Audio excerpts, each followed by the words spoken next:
Bienvenidas, bienvenidos, edición 405 del hombre que se enamoró de la luna. Una edición de nuevo especial porque seguimos de viaje, seguimos dando forma a la Luna On Tour y seguimos conociendo lugares, espacios culturales, proyectos que nos encantan, que queremos dar a conocer. Y hoy la cita es con la ciudad de Logroño.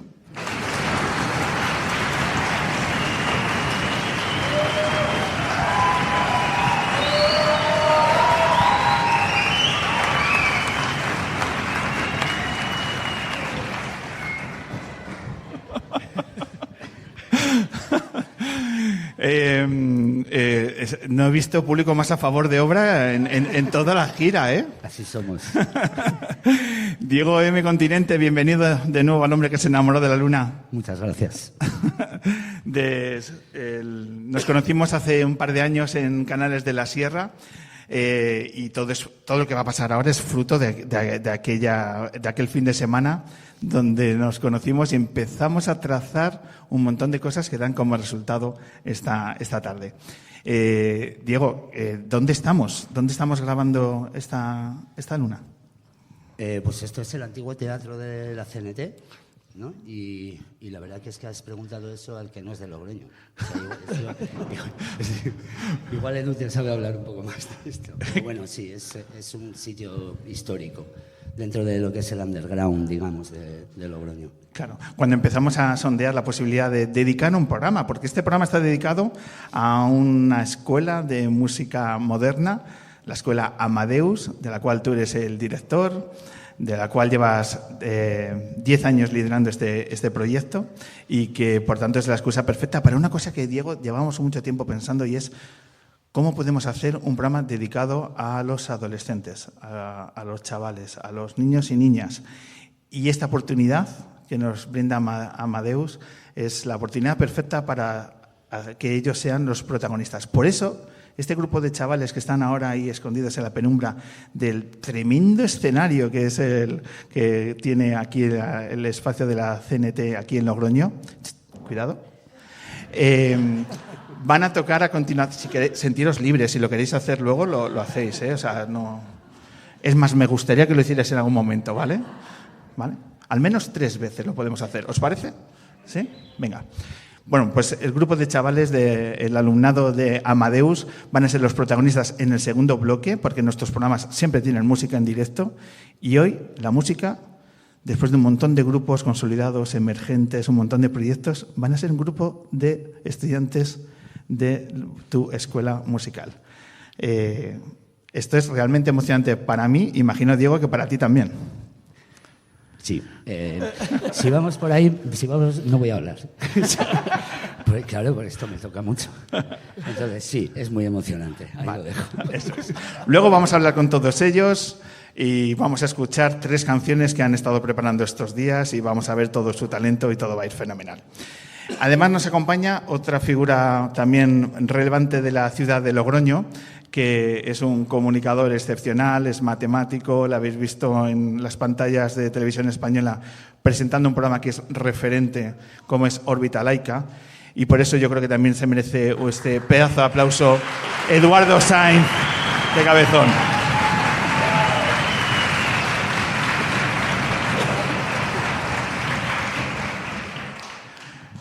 A lo mejor me llevo el teatro, nos llevamos para Madrid, porque lo de las escaleras me parece un filón. Bienvenido. Muchísimas gracias, bien hallado en este programa magnífico. Como científico, ¿cómo te sientes al por fin pisar la luna?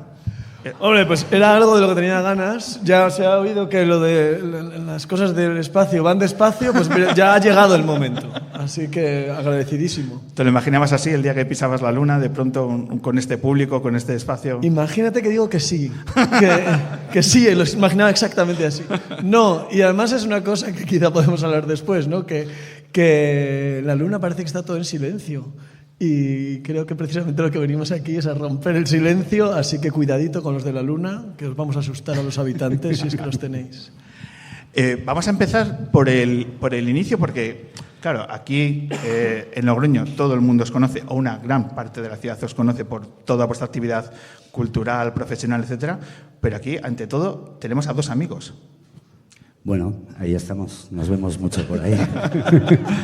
Contadnos, Sí. ¿de dónde se inicia esa amistad? Yo creo que la primera vez que te vi fue en el bar de tus padres, ¿no? Sí, En Autol. sí, hace mucho, ¿eh? Hace muchos años, sí, cuando éramos adolescentes. Así, ya que dedicamos esto a la adolescencia. Estábamos... Nosotros teníamos una asociación cultural en el pueblo y dijimos, cuando se empezó el tema de los monólogos y así, uno de mis compis de la asociación estudiaba matemáticas y dijo, pues yo conozco a Bulb, y ahí nos conocimos. Lo llamamos, vino al pueblo y ahí fue, es verdad. ¿Sí? Tienes mejor memoria que yo, tío. Sí, vamos a contar cuentos, sí. Fui la primera vez a Autol y yo creo que sí, con esa asociación juvenil, con Sí. Morris, que está ahora en Eso Madrid, es, ¿no? sí. Que era compañero mío de matemáticas, pues fuimos allá. Yo había estado en Autol alguna vez y quizá había estado en ese bar alguna vez y quizá había visto a este muchacho alguna vez, pero no habíamos entrado en contacto hasta que no nos unieron los cuentos, date cuenta. Date cuenta los cuentos. Y trazando una amistad que hoy lo que os va a unir es la música. Estamos diciendo, Diego, que el protagonista es Amadeus, la Escuela de Música Moderna. Para poner un primer contexto para nuestros oyentes, ¿qué es una escuela de música moderna y, por tanto, qué es Amadeus? Yo te puedo decir que es, o que me gustaría y que intentamos que sea, esta escuela. No sé lo que es una escuela de música moderna realmente. O sea, nosotros lo que sí que intentamos es estar muy pendientes de lo que pasa fuera para que lo aprendan con nosotros, ¿no? Quiero decir, lo que nosotros hemos vivido, enseñárselo cuando a mí me hubiese encantado que me lo enseñasen, que es cuando era adolescente. Intentar que echarles un cable para que cometan el mínimo de errores posibles, como hemos cometido todos, aunque luego también se aprende mucho de ellos, ¿no? Pero una escuela de música moderna para mí es estar, pues eso, pendiente de lo que sucede en el hoy musical, ¿no? En el hacer, no solo en la escucha, sino, o sea, en todo, en cómo se hace, en cómo se llega. Poner mucho el énfasis en que la creatividad y el acompañamiento a la persona es uno de los pilares, ¿no? Donde vosotros cuidáis mucho en la parte de todas las personas que llegan aquí, porque claro, estamos haciendo el imaginario, que es porque vamos a hablar con el grupo de adolescentes, pero ¿qué rango de edad se manejan en Amadeus? Pues tenemos desde los 3 años hasta Emilio. Hasta Emilio, que creo que es que no me quiero lanzar y echarle de más, pero bueno, pues es como mi abuelo y lo quiero mucho además. ¿Está por aquí? ¿Cuántos años tienes? 77 años. ¿Cuántos años llevas en Amadeus? 4 años. ¿De verdad que no vais a aplaudir?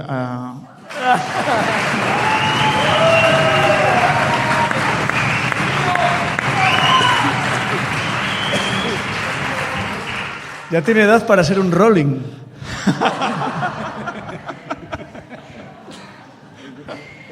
¿Verdad? Nunca es tarde para hacer tu primera gira, ¿no? Claro, claro. Ni la última. ¿Cuál es el perfil no tanto el perfil, sino la motivación por la cual cualquier persona llega a Amadeus? Pues no sé, supongo, a ver, al principio creo que por comodidad o por inercia y así. Ahora yo creo que ya sí que estamos teniendo una identidad y la gente que busca lo que somos, es que no sé decir lo que somos realmente, te lo digo en serio. O sea, yo soy una persona que está en constante búsqueda y entonces nunca he sabido definirme del todo. Además, hoy te digo una cosa y mañana puede que te diga otra. Sí.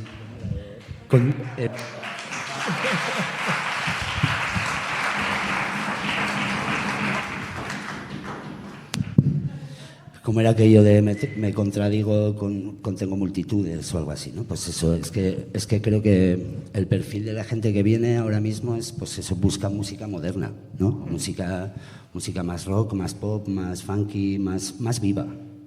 O sea, nosotros procuramos, yo le doy muchísima importancia a que toquen juntos, porque si algo tengo claro es que la música se comparte. Se comparte cuando estás en casa estudiando, te escuchan tras las paredes tu familia. Se comparte cuando ya quieres mostrar a tu familia o a tu gente del piso, ¿no?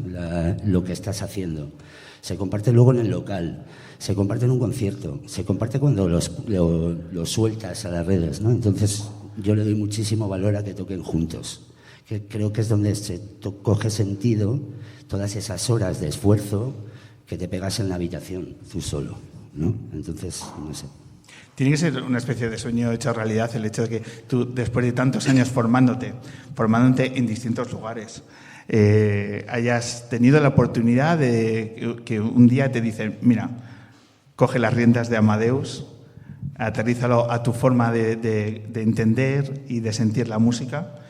Entiendo que esos 10 años después que hayas logrado darle forma a ese reto, tiene que ser un motivo por dentro de mucho orgullo. Hombre, es muy loco. Es verdad, es muy loco. Sí, porque siempre lo digo, y lo digo además, o sea, yo vivía en la furgoneta. Y de repente verme llevando una escuela de música, cuando yo estaba muy acostumbrado a vivir tocando en bandas, muy libre, y claro, ahí tengo que crecer un poco y plantearme qué es lo que quiero tener.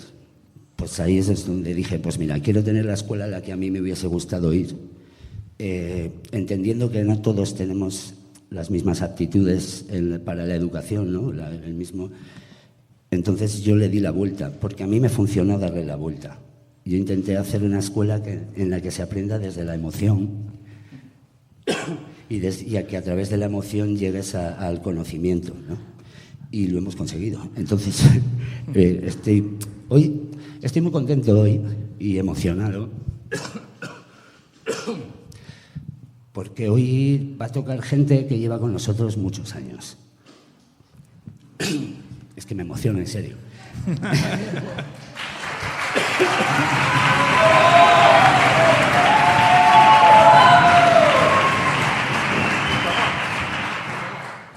No. Porque va a salir en directo. Sí. Bueno, eso. Entonces creo que hoy es la muestra. Bueno, hoy, estos últimos años, de 2 años para aquí, estamos ya demostrando lo que es nuestro proyecto creativo, ¿no? Claro. Nuestro proyecto de escuela. Porque, lógicamente, tu proyecto de escuela no lo haces el primer año. Y vuelvo a lo de antes, y yo estoy intentando, pues eso, estoy en continuo cambio. Pero sí, hoy para mí es muy bonito. Claro que sí. Y para toda la gente que te rodea y que se nota las toneladas de aprecio que se transpira en este teatro hacia tu persona, yo creo que no es el único que se está emocionando en estos momentos. Por bajar un poco el suflé, Diego, vamos a hablar...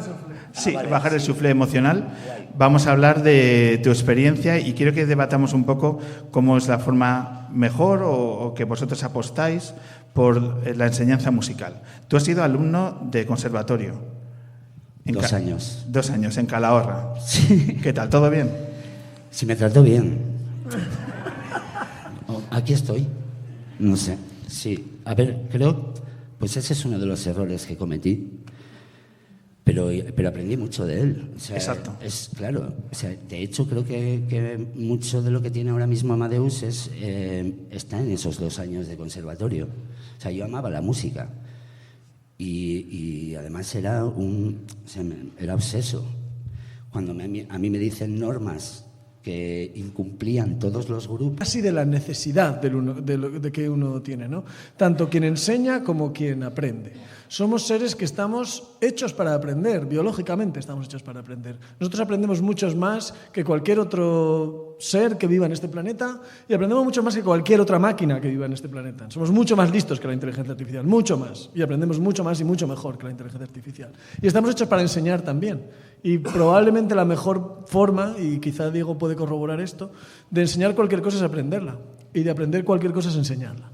Entonces, me parece que eso es un diálogo entre nuestro ser maestro y nuestro ser estudiante, que es la pirámide, la vida, ¿no? La pirámide del aprendizaje es... cuando menos aprendes es cuando te lo cuentan, luego va cuando lo lees, luego cuando lo lees y te lo cuentan, va subiendo, y al final, cuando más aprendes, es cuando lo enseñas. O sea, entonces, lógicamente, la vez que más música he aprendido es cuando empezaba a enseñarla. Yo la tenía ahí, pero claro, tienes que estructurar para contarla, entonces ahí es donde va quedando ese pozo, ¿no? Claro, enseñar para mí está muy guay que digas lo de la necesidad, porque creo que también necesitamos para aprender curiosidad. Y eso es lo que a mí no sé cómo hacerlo, pero lo intentamos, ¿no? Yo voy ahí. El crearles esa necesidad de curiosidad, ¿no? De la búsqueda. Y creo que esa es la base de todo. Si tú eres curioso, vas a aprender. Entonces, y vuelvo a lo mismo. Da igual que sea muy académico, que sea una escuela no reglada, al final el aprendizaje es aprendizaje. Yo me imagino que sabéis que están aquí, vosotros que sois como músicos, ¿no? Y la gente que os dedicáis a las cosas que os dedicáis, hay algo que yo creo que uno se pregunta todos los días, que es ¿por qué hago esto? O sea, más allá de cómo, ¿no? De cómo lo aprendo, ¿por qué? Y si esa respuesta no es porque es lo que necesito hacer, entonces muy probablemente no lo vas a hacer. Vas a hacer otra cosa, a lo mejor vas a aprender a hacer gimnasia de dedos o de armonía o de lo que sea, pero no vas a ser, ¿no? Lo que estás aprendiendo. A mí hay una cuestión que así generacional, ¿no? En la gente de mi edad, la que estamos surcando la década de los 30, sentimos la música como una derrota. ¿Por qué? Porque nunca nos hemos acercado y parece que ya es un tren que ya no vamos a poder coger. Como diciendo, o esto se estudia en edades tempranas o es imposible. ¿Cómo conseguimos derrocar? Quizá he dicho 30, bueno, pues también a los de los 40, es un proyecto muy transversal a nivel generacional. ¿Cómo se genera esa curiosidad, esa inquietud sobre la música cuando yo creo que le ocurre mucho a muchas personas esa sensación que tengo yo de la música tiene su momento, pero por eso me parece tan elogiable que con 70 años digas, voy a afrontar el reto y bueno, claro que sí que se puede. Ahí está su momento. Eso es. Es que yo no creo en eso. Creo que puedes aprender cualquier cosa a cualquier edad. Pero ¿cómo se genera esa inquietud que para derrotar esa... No he llegado a esa edad, no sé. No, pero bueno. Digo para convencer, para sugerir, para motivar a esa persona para que diga, pues mira, sí se puede. Pues diciéndole que sí se puede. Lógicamente yo no le voy a generar esa inquietud. Tiene que venir una persona a decirme que ya tiene esa inquietud, ya viene y dice, oye, yo quiero, ¿tú crees que podría? Claro que puedes. A ver, que no tienes las mismas habilidades cognitivas, yo tampoco las tengo ya. Yo estoy también por los 30. Entonces, no tienes las mismas... Te va a costar un poco más, da igual. Si tú has tenido siempre esa mosca ahí detrás de la oreja y al final te decides, da igual la edad. Si te decides, vas a tocar. Vuelvo a lo mismo, pues igual te cuesta un poco más, pero lo vas a hacer. Yo voy a hablar desde la autoridad que me da la edad, porque por lo visto soy el más mayor de los tres. Sí. Claro, gracias. Hay varios factores que están implicados en el aprendizaje. Y parece que nosotros tenemos como de adultos esta especie de complejo de inferioridad, que decimos, es que los niños lo aprenden todo, son esponjas, tal, no sé qué. Hay la ciencia sabe que hay ciertas ventanas de aprendizaje para ciertas habilidades. Por ejemplo, una muy clara es la fonética de los idiomas.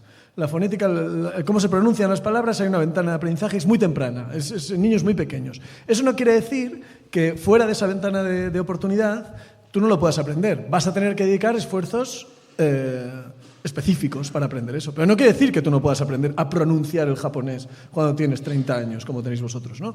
Sino que cuando eres muy bebé es mucho más fácil que lo aprendas, hay esa ventana.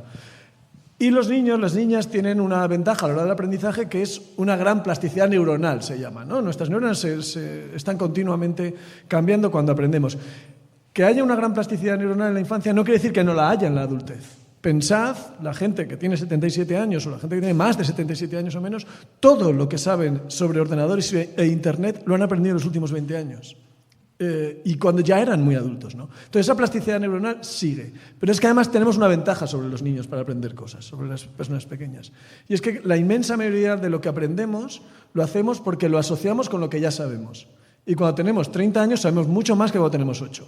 Entonces si a ti te vas a poner a aprender, yo qué sé, historia de Italia, para ti es mucho más fácil ahora que cuando tenías 8 años, porque sabes muchas más cosas. Entonces, cuando somos adultos tenemos una oportunidad de aprender que es permanente.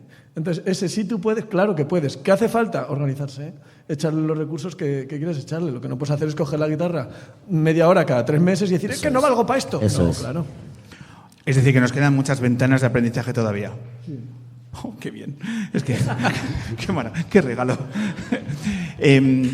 Es posible, pregunta para Eduardo. Necesito saber la relación que tú nos puedes explicar sobre las matemáticas y la música, o la música y las matemáticas. Vamos a poner una canción que me han contado que tiene mucha sustancia en este sentido, y tú me dirás si es verdad o no. Vale. Cuanto menos yo creo que te va a gustar la canción. ¿Vale? Pero tú nos dices si podemos aprender matemáticas sobre ella, ¿vale? Es como un reto que tú has hecho 50.000 cosas de estas y te teníamos que exigir un poquito, ¿vale? Venga, a ver, vamos a por ella.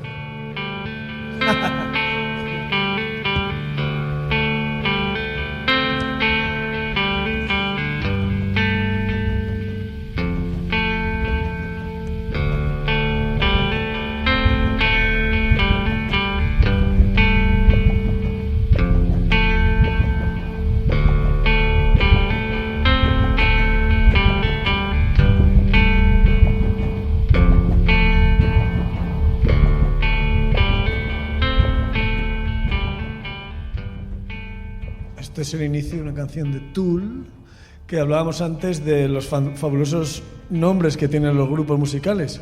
Claro, porque no los traducimos. O sea, este grupo se llama Herramienta. Que ya dirás tú. O sea, vamos a ver. Y es un grupazo, ¿no? Este es un grupo que tiene dos, al menos, mira, va a tener 3 cosas que ver de forma muy diferente, la música y las matemáticas en este caso. Las matemáticas, para empezar, tienen que ver con todo. Yo tengo una pregunta sobre eso, ¿puedo? Sí. Sí, venga. Sí, ya te he interrumpido, ya me dejas, ¿no? Sí. ¿Y tú crees que las matemáticas las cogemos para explicarnos las cosas o realmente descubrimos cómo funcionan las cosas y son matemáticas? Si te refieres al mundo, a la naturaleza, etc. Es que están todos, es lo que tú has dicho. Entonces, sí. A todo, a la música, al mundo, a la naturaleza, a los fractales. Creo que es una herramienta que ponemos nosotros. Gracias. Es una herramienta que ponemos nosotros. Es que hay una cosa que me cuesta mucho escuchar, que es como que me hace siempre un poquito de daño aquí en el pecho, que es que la música son matemáticas. Sí. Y yo digo, tío, la música es como nos explicamos nosotros las matemáticas. O sea, sí. Pero bueno, perdona. Es una herramienta, tool, para explicarnos algunas cosas. Bueno, las matemáticas son contar, medir y ordenar. La música podríamos decir que es contar, medir y ordenar, ¿no? Y con algo más. O sea, contar, medir y ordenar podría ser una trama sobre la que nosotros construimos historias, construimos cosas, ¿no? Construimos la vida. Tanto en las matemáticas como en la música, que parece que está reñida la creatividad con las matemáticas y no es así, ¿no? Esa es una cosa. Las matemáticas nos enseñan a contar, a medir y a ordenar y hay toda una historia de la teoría musical, armonía, Pitágoras y todo aquello, ¿no? Esa es una cosa que está muy bien.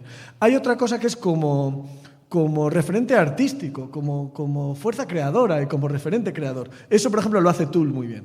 Tool, si vosotros veis, la música es, yo creo que probablemente de las artes, aquella en la que la estructura tiene más importancia. La estructura interna de la propia obra. Entonces, probablemente en la poesía también, en algunas formas de pintura, pero la autorreferencia de la obra, porque en la música hay repetición, hay estructuras que van y vienen, ese tipo de cosas que son autorreferentes. Eso no está en lo que está hablando la canción, lo usas para hablar de lo que quiere hablar la canción, ¿no?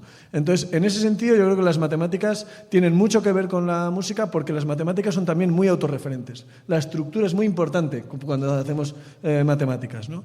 Y luego hay una tercera cosa que me la descubrió. No me quiero tirar yo aquí el moco de nada, pero alguna vez he entrevistado a grupos musicales. Y entrevisté el año pasado a Linkin Park. Y uno de los miembros de Linkin Park me dijo una cosa que no me la había dicho nunca antes nadie y que la hemos comentado algunas veces, ¿no? Y es que cuando tú vas, y Tool, por ejemplo, todos estos grupos, cuando tú vas a un gran concierto y hay 50.000, 60.000 personas viendo aquello, una tribu de 60.000 personas que están cantando y votando una misma canción de rock, por ejemplo, el rock tiene mucho esto, ¿no? Hay una experiencia tribal, hay una experiencia que es física. Cuando tú estás en una marea de gente y la gente que va a grandes conciertos experimenta eso, ¿no? Eso, que 50.000, 60.000 personas estén votando a la vez con la misma canción, solo es posible por la tecnología. Si no hubiera tecnología y no hubiera esas matemáticas que hay detrás de la tecnología, no sería posible. Para empezar, no se puede amplificar. Es imposible que 50.000, 60.000 personas tengan una experiencia colectiva si no es mediada por la tecnología.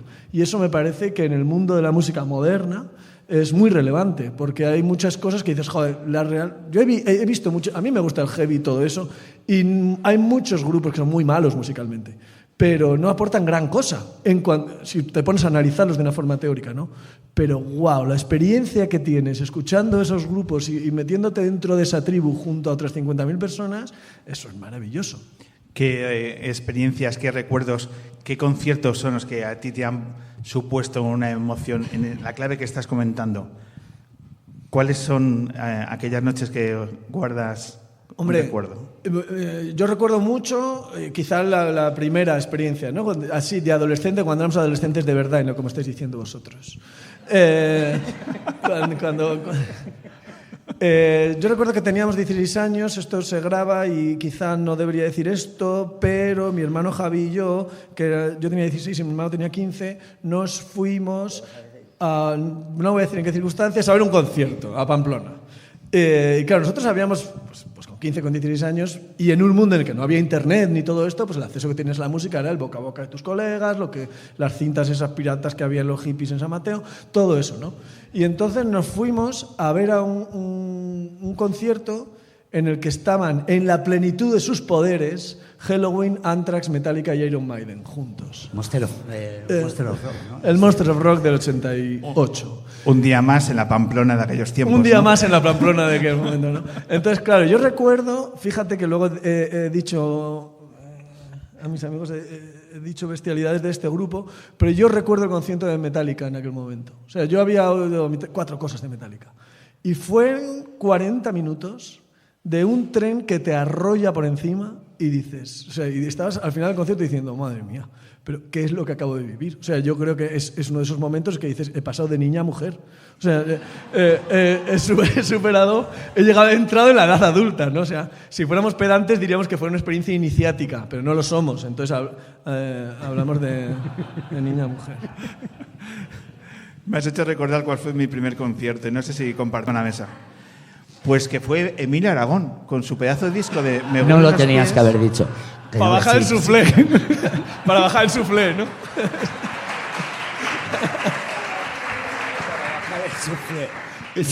Fiestas de San Sebastián de los Reyes, ¿vale? Ese disco que lo bailó toda España, vosotros también, el de Me huelen los pies. Nos sabíamos las 10 canciones de memoria. Pues ahí fue el Pablo diciendo, pues esta es la música en directo. Menos mal que al año siguiente fue Bomboriconeros del Silencio y fuimos levantados. Pero no fue Metallica, la Sanse nunca fue Metallica. En tu caso, Diego, ¿tu primer concierto?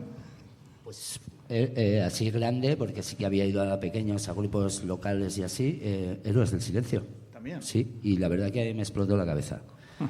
Sí, claro, es la primera vez que veo un show, es un poco lo que dices, llegas ahí, yo voy a ser pedante, es iniciático.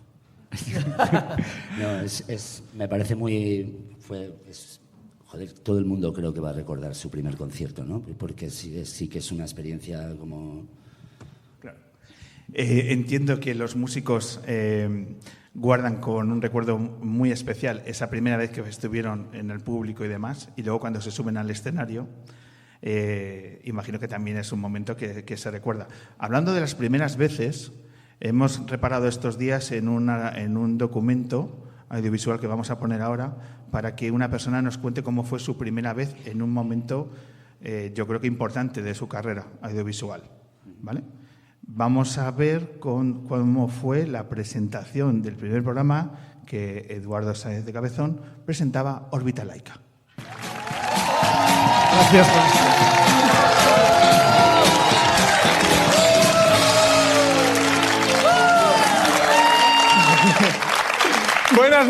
Buenas noches, qué ilusión poder estar aquí presentando la 5ª temporada de Órbita Laica. Nueva temporada, nuevo decorado, nuevos y maravillosos colaboradores, colaboradoras, entrevistas alucinantes, demostraciones espectaculares. Tenemos por delante 13 programas de 55 minutos, o sea, 715 minutos de ciencia, que si lo sumas a los 49 programas de las temporadas anteriores, tendríamos un total de 2.695 minutos de ciencia emitidos en la televisión pública. Vale, pues en esos 2.695 minutos, la superficie de la Tierra ha rotado una distancia de 74.382 kilómetros. Ha recorrido en órbita respecto al Sol 4.851.000 kilómetros. Y además, en ese tiempo, tus neuronas han emitido la inimaginable cantidad de 32.000 billones de impulsos eléctricos. Y más de 8 millones de las células de tu cuerpo se han renovado. Ya no eres el mismo. Ya no eres la misma, y nosotros tampoco.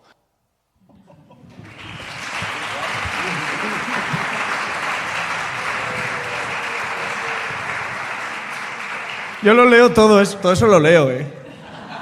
No penséis que yo me sé eso. No. Yo sé que tú eres un matemático de raza. Y mira, es que nosotros llevamos 19 temporadas y 405 programas. ¿Te importaría echar el...?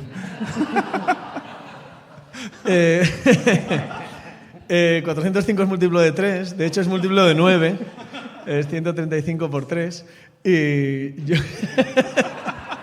Ay, la televisión, ¿eh? Ya, bueno, en fin, otro suflé que bajamos hoy. Bueno, podéis comprobarlo, ¿eh? ¿Cómo fue aquel día? Cuéntanos. Pues ese día, bueno, este no fue el primer día que yo intervenía ahí porque hoy estamos de desvelar cosas. La segunda cosa que voy a desvelar es que eso se graba. Y no necesariamente se emite en el mismo orden. Entonces, claro, la gente de la productora y el director del programa, que son gente lista, dijeron, no vamos a grabar como primer programa el primero que se va a emitir, porque este muchacho va a estar muy nervioso el primer día, entonces vamos a grabar el cuarto o quinto programa como primera grabación. Y así fue. Hicimos un programa como más sencillo. Este ya lo habíamos grabado. Pero de todas formas, aquella vez, cuando grabamos el primero, no el primero que se emitió, sino el primero que grabamos, quien más respiró fue la productora y el director. Porque claro, decían, bueno, este chico lo hemos visto en los vídeos de YouTube, tal, no sé qué, y de repente está todo el equipo allá, un montón de personas, como 60 personas, cámaras, luces, la gente de sonidistas, iluminación, tal, todo el mundo. Se va, dice el director, grabamos. Y entonces entro yo ahí a hablar y en su cabeza, que luego me lo confesaron, dijeron, hostia, ¿y si este tío ahora se hunde y no sabe colocarse, poner esto que tienes que leer a la vez, moverte? O sea, ¿y si se nos hunde aquí? Es que ya no hay marcha atrás. O sea, hemos apostado todo a un pavo al que no conocemos si iba a funcionar en televisión. Entonces, cuando yo empecé a hablar y salía ahí con ese tono y tal, dijeron, vale, bueno, bien. No la hemos cagado del todo, ¿no? Y bueno, estamos aquí la semana que viene, empezamos a grabar la temporada 11 de Órbita Laica.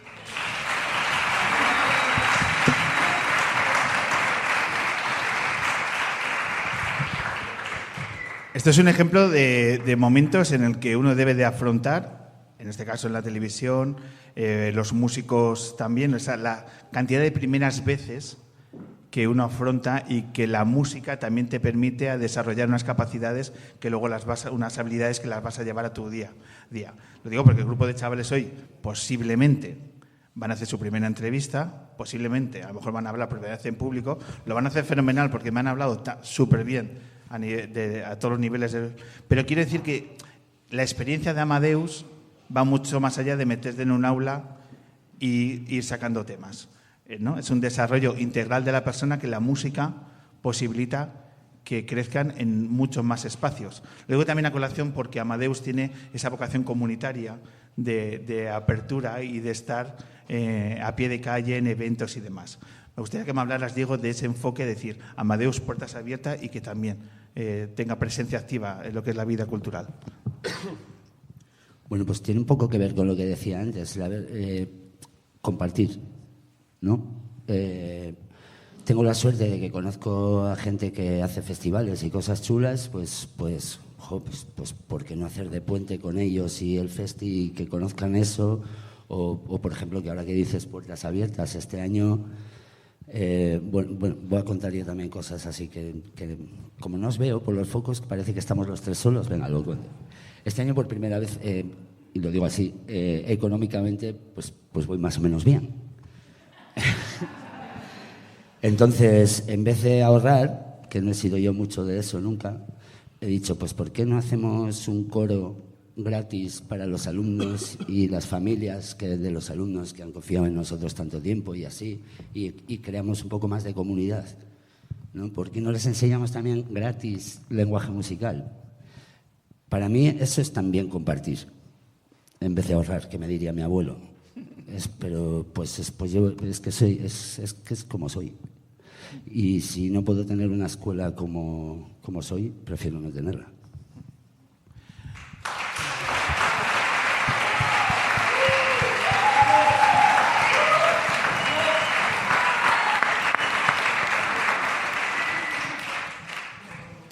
Hay un run run en el teatro de CNT aquí en Logroño.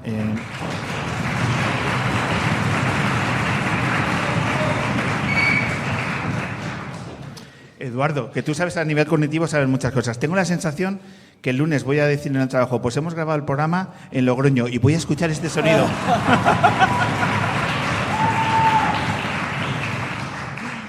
Bueno, de todas formas, es que yo soy el que me conoce ya lo sabe que soy muy despistado. Sobre todo, esto se hace con un equipazo. Y yo ahora mismo tengo un equipazo que no sé si me merezco o no, pero son un equipazo. O sea, estamos 12 personas que yo los veo muy involucrados, que entienden el proyecto, que entienden la filosofía que tenemos en la escuela y, lógicamente, yo no soy nadie sin ellos. Entonces, también para mí es compartir eso.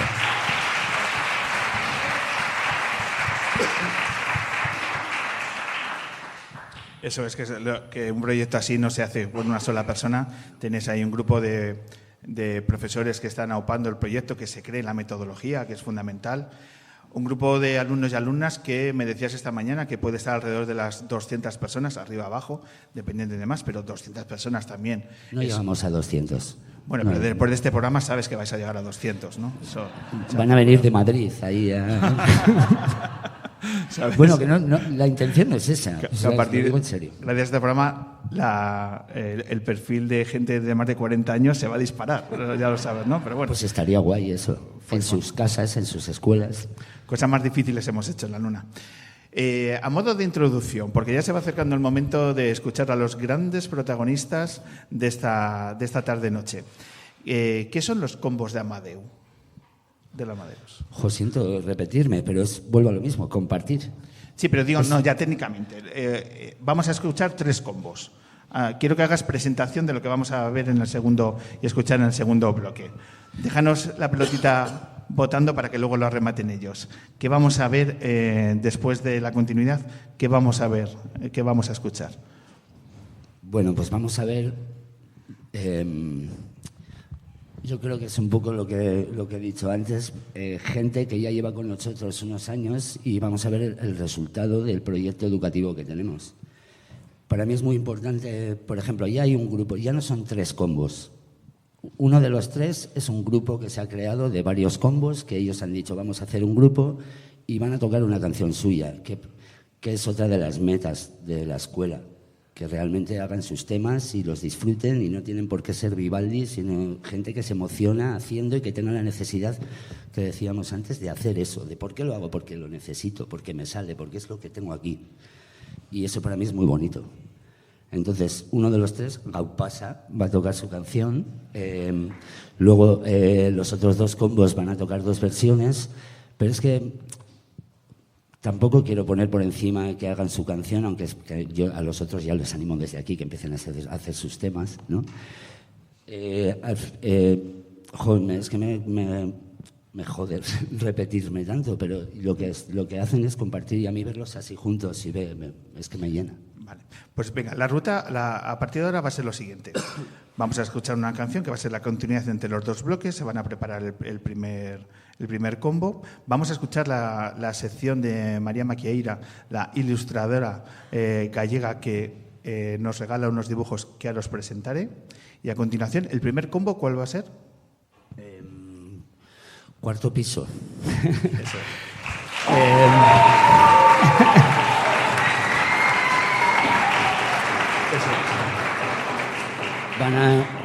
van a tocar Eider, Lucía, Zomas y Xavi, que está por ahí agachado. Vale. Entonces, escucharemos el primer tema y luego los 7 alumnos van a hablar con Eduardo, con Diego y conmigo durante unos minutos para escuchar a los verdaderos protagonistas y que nos digan si todo lo que hemos dicho de Amadeus es verdad o es incluso más. ¿Vale? Venga, pues en unos minutos el primer combo aquí en El hombre que se enamoró de la luna.